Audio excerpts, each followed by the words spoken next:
pesar de todos los años que nosotros llevamos en estas cosas, nos resulta muy difícil poder entablar una conversación en que ustedes, los seguidores de la revista, los seguidores de Horas Extras, puedan seguir recibiendo las informaciones adecuadas en cada momento. Y digo que es difícil para mí en este momento porque conversar con Víctor Grimaldi me resulta, y lo confieso, difícil. Primero, es periodista toda la vida. Realizó el periodismo desde el reporterismo hasta la posición más alta. Víctor Grimaldi fue de los primeros, si no el primer investigador de documentos de los que fueron desclasificados en los Estados Unidos.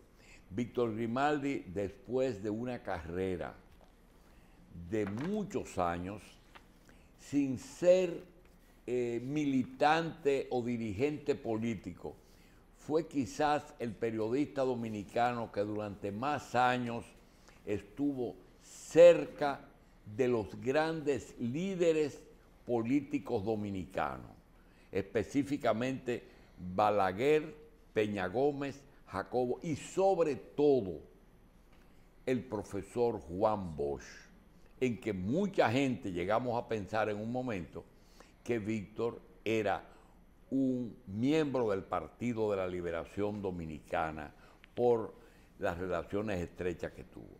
Al final de la carrera de periodista, Víctor ha sido durante los últimos 11 años embajador dominicano ante la Santa Sede. En el último año, por razones que no vienen al caso, fue trasladado a la embajada de Suecia, donde realmente no ejerció como embajador. Nosotros tenemos tantos temas con Víctor y me ha sido tan difícil convencer a Víctor de que salga de su retiro, porque si hoy hay una persona que está al tanto de todos los temas, que por cierto son muy mal tratados aquí localmente, están sobre el tapete en todo el mundo. Con él podemos hablar de las relaciones dominicanas con la Santa Sede, pero para eso nosotros vamos a tener mucho tiempo. Nosotros tenemos que hablar primero del conflicto que hay entre Rusia y Ucrania, en que está involucrada Europa. Europa ha sido siempre la cuna y el inicio de las grandes guerras. 1914, 1939, y ahora tenemos una guerra que aparentemente es una agresión rusa a Ucrania. No, realmente no es exactamente eso. Tiene otras variantes. Para hablar de eso, vamos a dar la bienvenida a Víctor y a ver si lo convencemos de que además de su programa que tiene sobre economía, se convenza de que en este momento el país, los televidentes, la prensa lo necesita con esa cantidad de experiencia que no es justo que se la guarde para él solo. Víctor, gracias por estar aquí.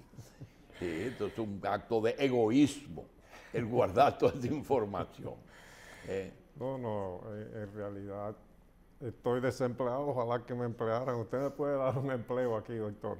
Sí, pero tú sabes bien que tu especialidad no es llorar empleo, porque empleos te deben estar sobrando, sobre todo que nosotros tenemos una prensa que está haciendo también cierto ejercicio parecido al que está haciendo el gobierno, los que están en el poder, de desplazar la experiencia a cambio de la juventud, ¿verdad?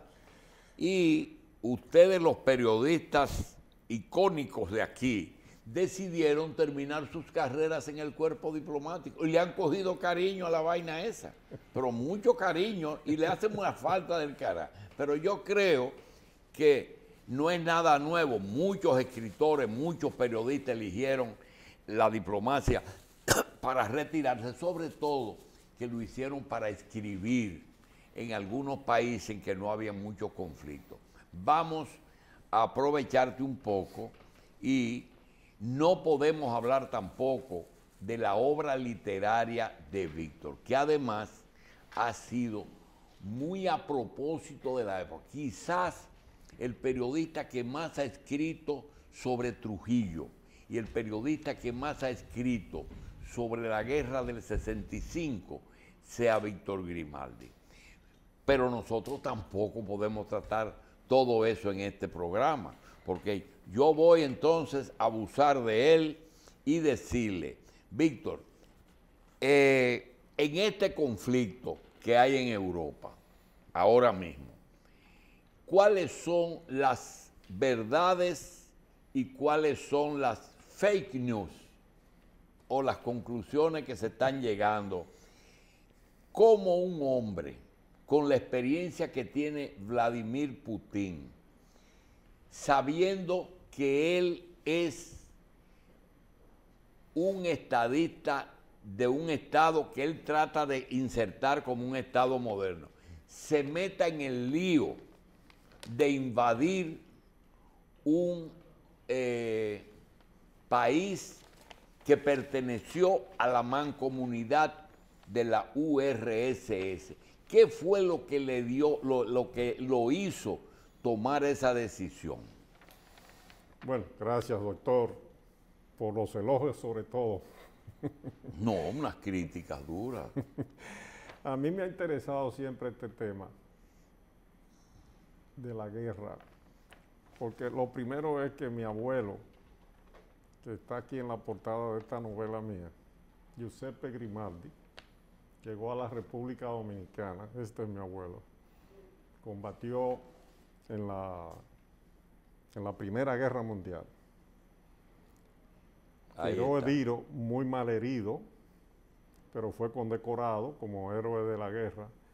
Vino a la República Dominicana y no volvió más. Sí, pero era en la primera. En la primera. Ah, no en la, está bien. Estamos hablando de 1914 a 1918. 16. Sí, no estamos hablando de Italia de Mussolini. No, antes de Mussolini, pero participó en esa guerra, doctor. Él era técnico telegrafista, eso sería hoy un técnico en computadora, pero estuvo combatiendo. Y después que vino aquí no volvió a Italia ni quiso volver a Europa jamás, pero yo me imagino que era por el trauma que le dejó la guerra. ¿Cuál fue la razón que vino tu abuelo aquí? Después de una guerra como esa en la que él ha participado, la Primera Guerra Mundial, del 1914 al 1918. Este es un libro de esa guerra. Inútiles, como decía, este es el Papa Benedicto XV. Conocimos un Papa Benedicto XVI que fue a quien yo le presenté credenciales en Roma. Dice, una guerra inútil, una carnicería inútil. Estas eran las trincheras del 1914 a 1918. ¿A qué iba a volver mi abuelo a Italia?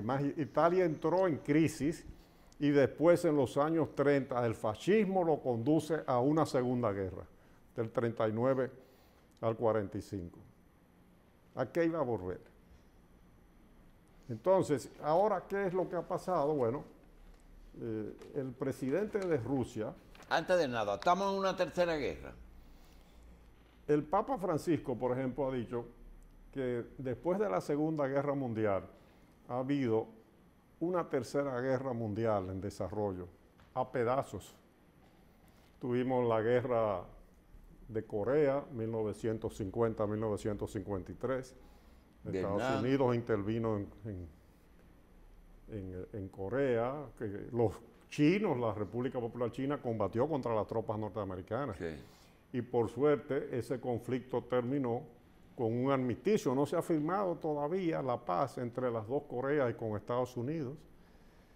La República Popular China participó en ese, sigue apoyando a Corea del Norte, y el general Douglas MacArthur, que fue el que encabezó la rendición de Japón en 1945, fue el que comandó las tropas en Corea y quería tirar la bomba atómica. El presidente Harry Truman de los Estados Unidos lo destituyó.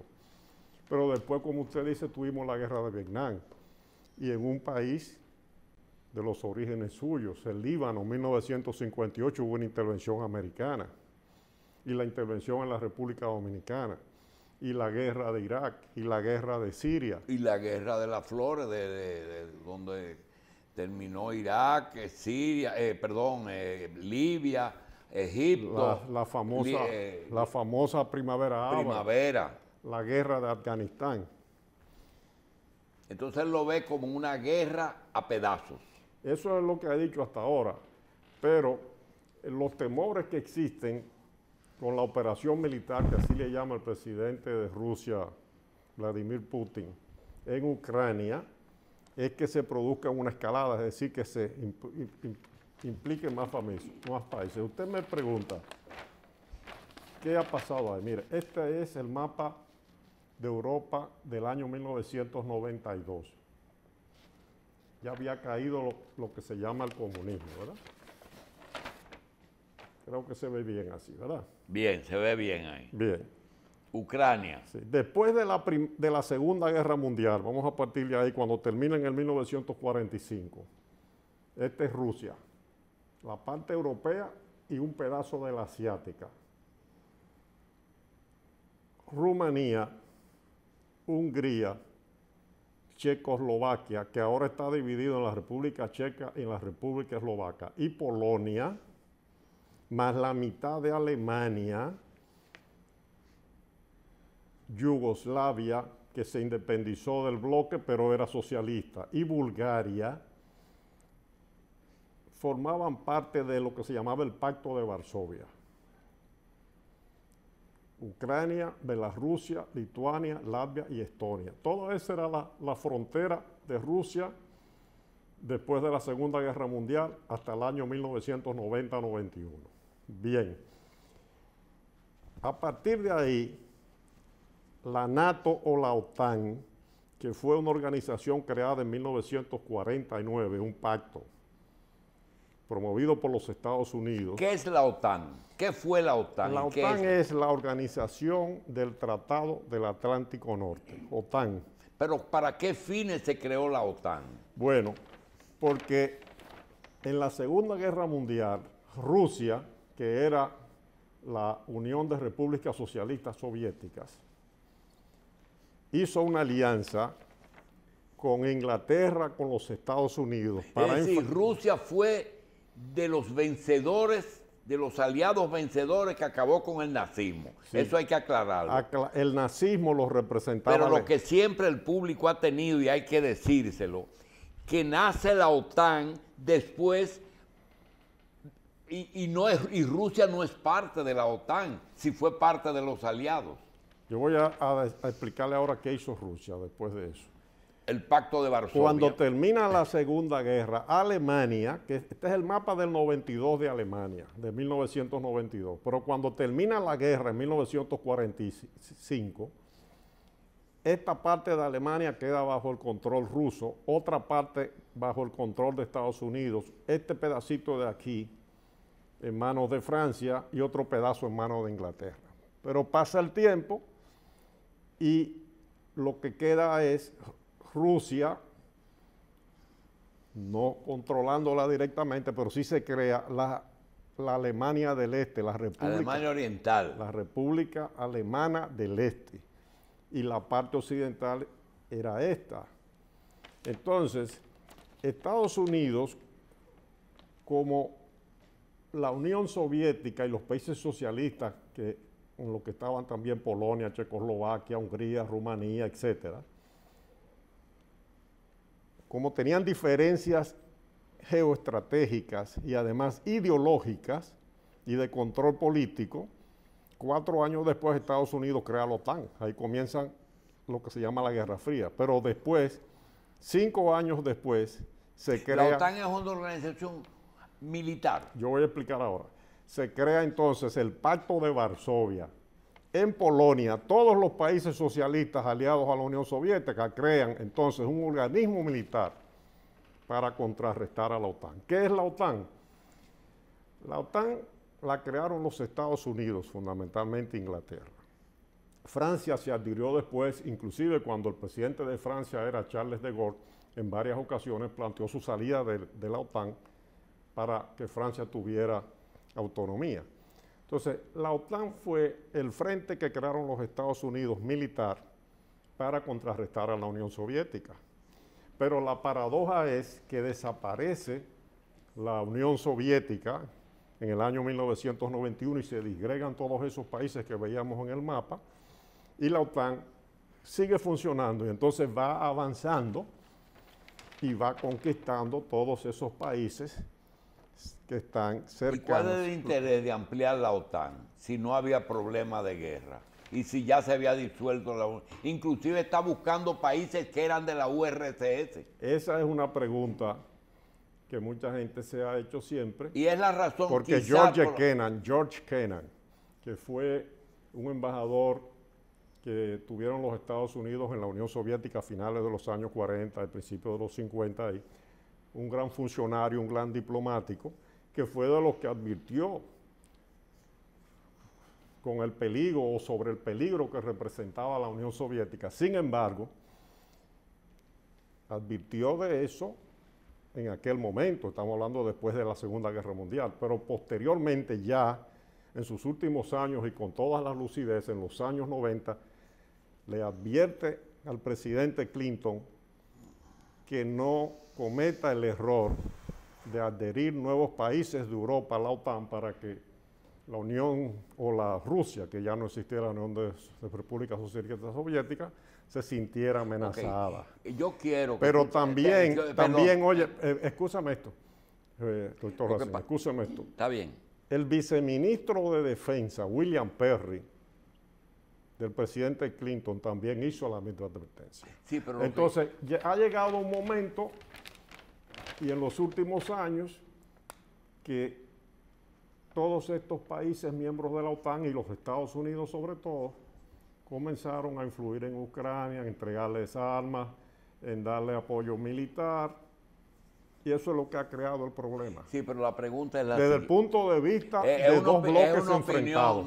No quiero que tú hables de lo que tú quieres ni de lo que tú, sino lo que tú crees. Y es lo siguiente. Se habla de que la principal causa de esa ocupación es la insistencia de los miembros de la OTAN de incorporar Ucrania a la OTAN. Y Putin dice, no le conviene a la nación rusa tener una nación de la OTAN sin ninguna razón, porque ¿por qué van a armar a Ucrania si nosotros no estamos en conflicto? Entonces, lo que da la sensación es de que es una especie de, ¿cómo se llama? De cuando uno quiere defenderse, de un instinto de conservación. Es decir, que la invasión para Putin tiene una razón y es, déjame impedir que se haga miembro de la OTAN. ¿Es posible? Esa es una de las razones, y él lo ha dicho hoy mismo. Pero puede ser una razón de hegemonía, de que quiero Ucrania para mí. No hablemos de intenciones, de interpretaciones, hablemos de hechos objetivos. Hoy mismo, por ejemplo, el presidente Putin sostuvo una conversación telefónica con el presidente de Turquía, el Recep Erdogan, y habló de las condiciones que pone él, que pone Rusia, para cesar las operaciones militares, la invasión en Ucrania, ¿verdad? Y esas son las condiciones, entre otras, que Ucrania no ingrese a la OTAN.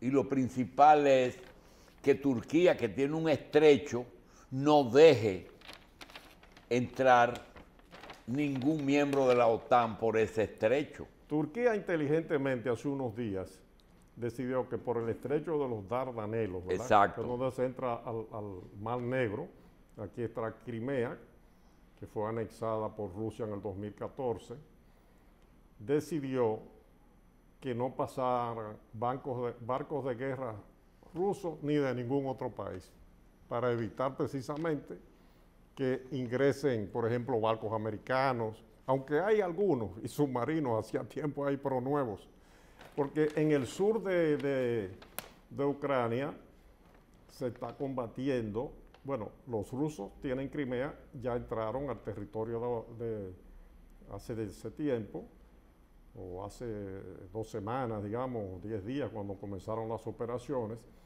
y han ocupado mucho terreno ya al norte de Crimea. Dominan una gran parte de esta región, que es la región del Donbass, y por aquí controlan 2 plantas nucleares, una que provocó escándalo supuestamente porque iba a explotar y no era cierto, y ya tienen el control del 50 o el 60% de la electricidad de Ucrania, con un agravante. Fíjense que Ucrania está dividido fundamentalmente por este río, el Dnieper o el Dnieper, como se quiera pronunciar, ese río, y la capital Kiev está aquí. El agravante es el siguiente, que los ucranianos apoyados por los Estados Unidos, la Unión Europea y la OTAN, están tratando, y eso es lo que va a pasar finalmente. Hoy se hablaba incluso de crear un gobierno en el exilio aquí, en esta ciudad, Leopold o Lviv. La electricidad, doctor, es fundamental para la vida, para este programa y para todo. Si los rusos llegan a controlar otras plantas nucleares, van a controlar el 80% de la energía. Usted me dirá, pero le pueden transmitir la energía a través de Polonia, de Checoslovaquia. No, porque los sistemas de transmisión que existen en Ucrania de la energía son rusos. Si usted busca un técnico, le puede explicar lo que eso significa. Entonces, ese es un problema logístico y de sobrevivencia que va a tener un gobierno en el exilio aquí, o el gobierno legítimo, digamos, de Ucrania, presidido por el presidente Zelensky, si se traslada a esta ciudad cercana a Polonia. Que tiene que ser un técnico. Todo el combustible que llegue a Europa procedente de Rusia pasa por Ucrania. El combustible que llegue, ¿dónde? Los que mandan los rusos, les venden los rusos a los europeos, sobre todo a Alemania. Hay un gasoducto que pasa por Ucrania, hay uno, pero hay otro que viene por aquí, por el sur, y llega a Italia. ¿Y quién tiene el control de ese gasoducto, Rusia o Ucrania? Esa es una pregunta interesante en este momento, porque hay una confrontación. Porque yo me pregunto, si Rusia cierra, no hay duda. Si cierra el combustible, tiene problema Europa muy serio, pero tenemos problemas todos, porque entonces Europa buscaría combustible en otro lugar. Mire, ayer la presidenta de la Unión Europea, en visita a Madrid, y reunida con el presidente del gobierno español, que es un primer ministro, Pedro Sánchez, dijo que Europa debe dejar de depender de todo lo que sea petróleo, gas, de combustible de Rusia. Yo no sé cómo lo van a hacer. Todas esas sanciones, por ejemplo, que se han adoptado en contra de Rusia, en definitiva se van a revertir, van a afectar a Rusia tremendamente, pero se van a revertir contra Europa y contra el resto del mundo. La revista The Economist en estos días ha señalado en un análisis muy interesante que se ha iniciado en el mundo un nuevo tipo de guerra económica permanente.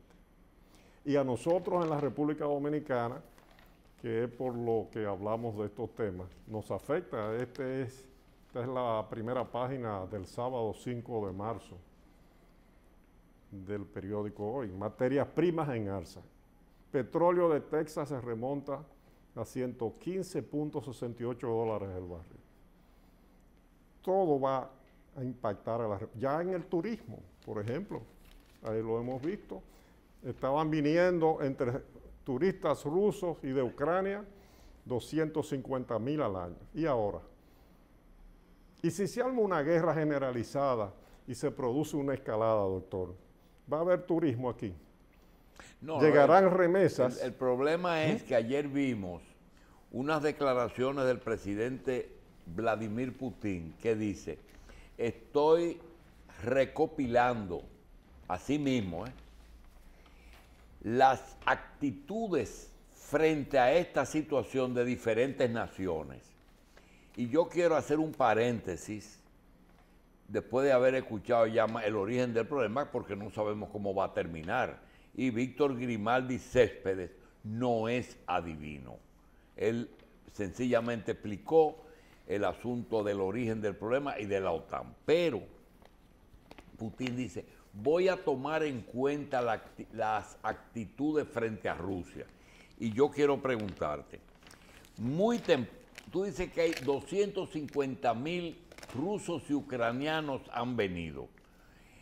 Han venido y... El año pasado. Solamente en el 21. Eso le costó al gobierno hacer un ambiente favorable para que República Dominicana, a pesar del coronavirus, sea un país que esa gente eligieron, de los cuales cerca de 5.000 entre las dos naciones, le tomó el conflicto aquí. ¿Cómo es posible que nuestro país sea tan rápido tomando partido en esa guerra? ¿Cómo tú calificas las declaraciones que el canciller de la República, que es quien dirige eso, haya inducido al jefe de la diplomacia a apresurarse y a decir a Putin que pare su actitud? ¿Debimos meternos en eso en este momento o debimos posponer eso? Mire, el amigo Roberto Álvarez viene bajando esa escalera aquí, mírenme a mí aquí. Él viene allá atrás, ese es uno de los que viene atrás. Miren a mí aquí, miren a Juan Bosch, ese es el hijo de Robert Kennedy, que es el que dirige las campañas más intensas contra la vacunación, de mucho prestigio en Estados Unidos. Robert Kennedy, hijo del senador Kennedy, asesinado en el año 1968. Su tío, el hermano de Robert, su papá, el presidente Kennedy, fue asesinado el 22 de noviembre, 22 de noviembre de 1963. Roberto Álvarez, en mayo de 1979, me llamó para decirme que él venía de Washington. Con Robert Kennedy. Coincidió en el avión con Robert Kennedy, con un periodista del New York Times, que ellos querían ir a ver a Juan Bosch. Yo hablé con don Juan y lo recibió. Y don Juan escribió un artículo que está en sus obras completas, donde nos menciona y habla de esta conversación. Y en este libro, que se llama Tumbaron al Jefe, que es donde está esa fotografía, una de las personas a quien yo le doy las gracias en la página 18 es Roberto Álvarez, a quien agradezco su ayuda.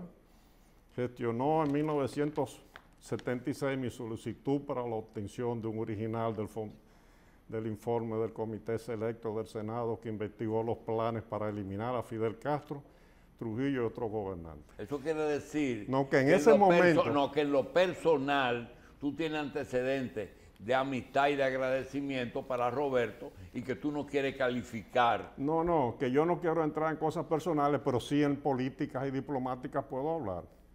Por ejemplo, en ese momento en que había planes para eliminar a Fidel Castro y a Trujillo, el papá de Roberto, o don Ambrosio Álvarez, que yo conocí. Ah, tú lo conociste, fue claro, rector de la universidad y canciller.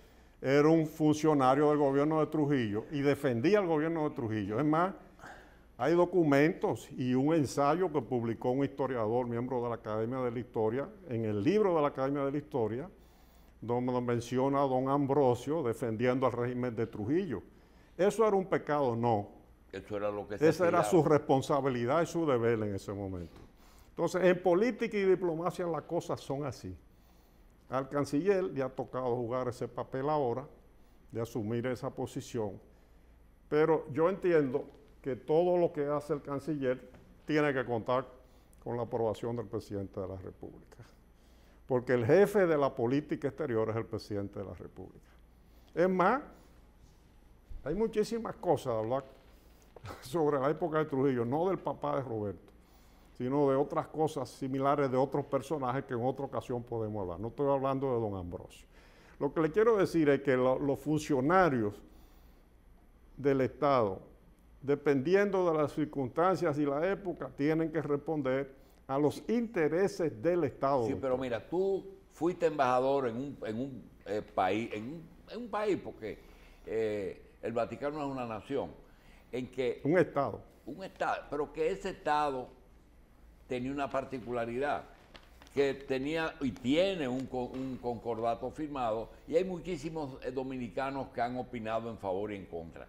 Y realmente no fue fácil esa gestión. Tú lograste cosas, 2 presidentes, 3 presidentes, 2 primeras damas, 3 primeras damas visitaron. Es decir, hubo unas relaciones que no tenían precedentes. Ahora, se sabe bien que Luis Abinader ha sido muy claro, no quiere problemas de enfrentamientos inútiles, de meterse en lío con Cuba, Nicaragua, Venezuela, ni Brasil, inclusive en aquel momento.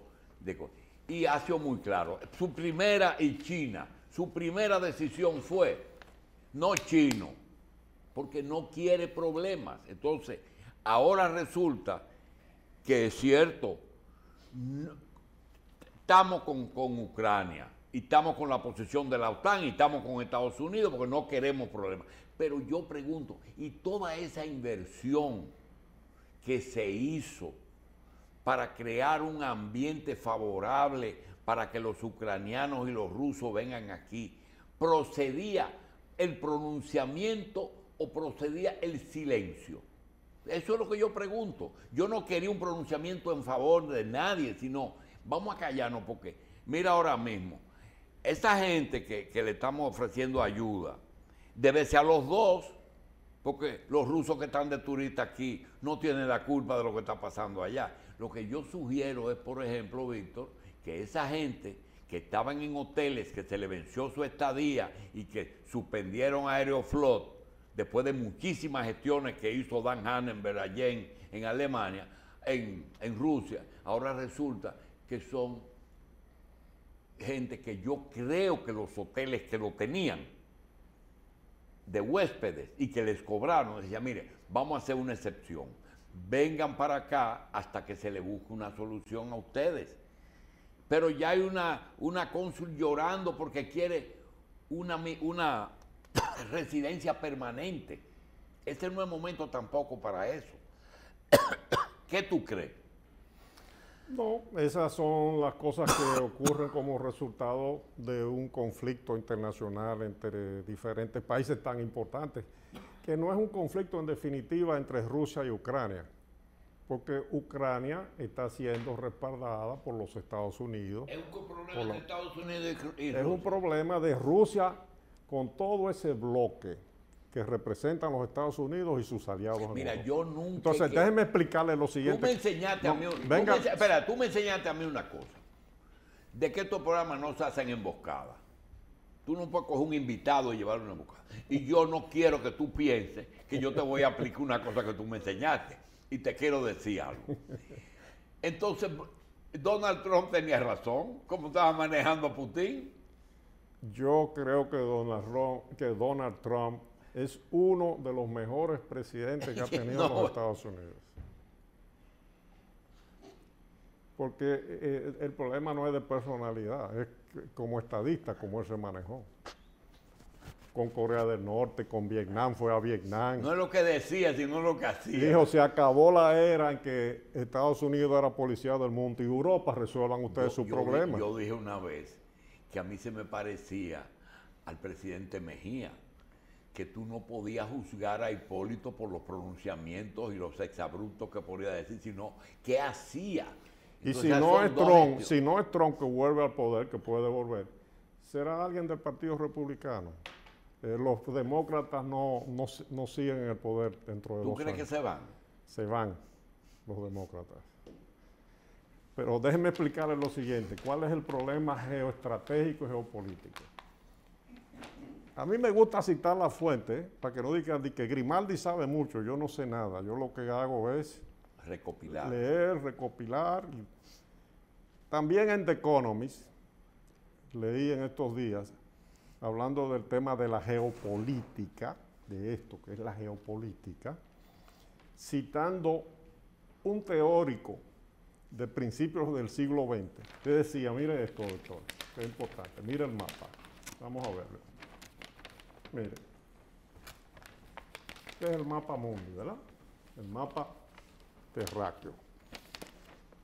Aquí estamos nosotros, que cuando le declaramos la guerra a Hitler en la Segunda Guerra Mundial, ¿dónde está ese paisito? Dice que lo borró, supuestamente. Pero hicimos bien en declararle la guerra y aliarnos con los Estados Unidos y con Rusia. Rusia fue nuestro aliado junto con los Estados Unidos, aunque nosotros no representáramos nada, digamos.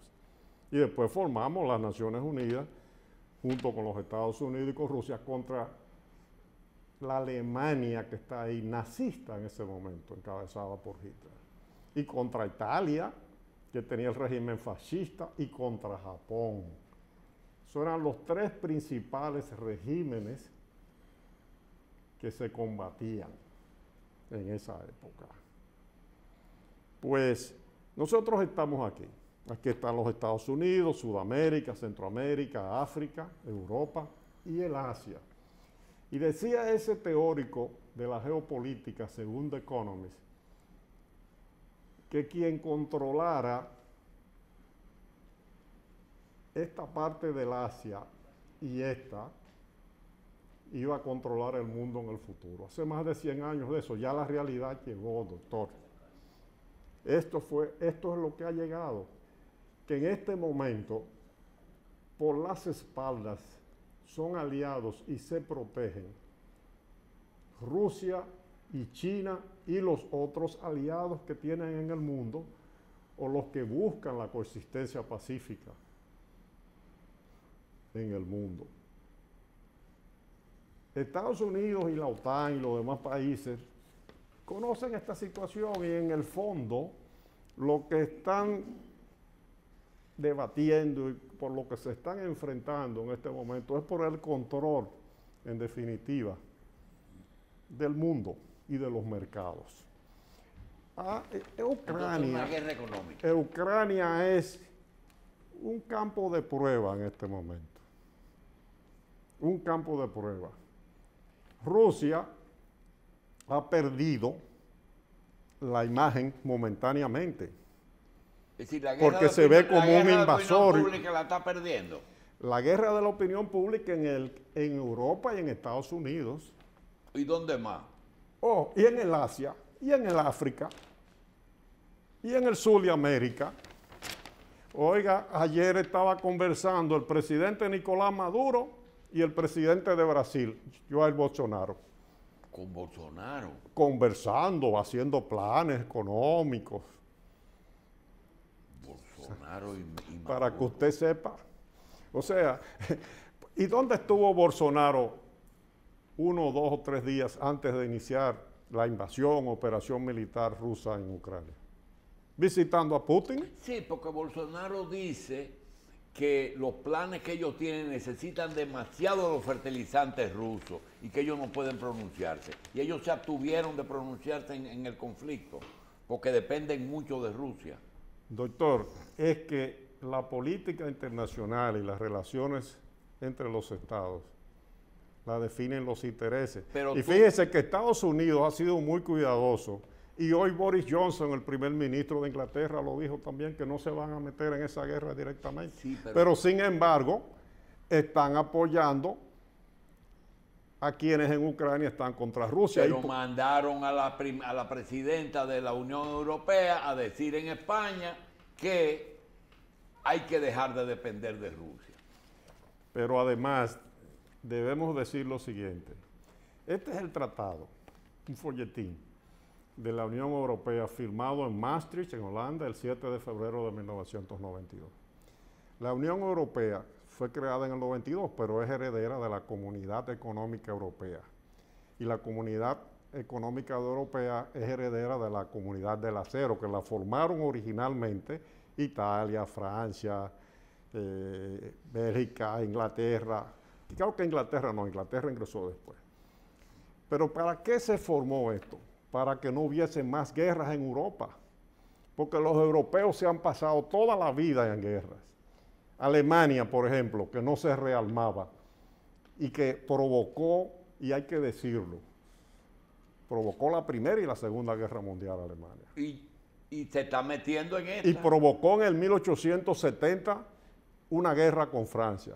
Pues los alemanes son muy agresivos, eran pacíficos hasta hoy.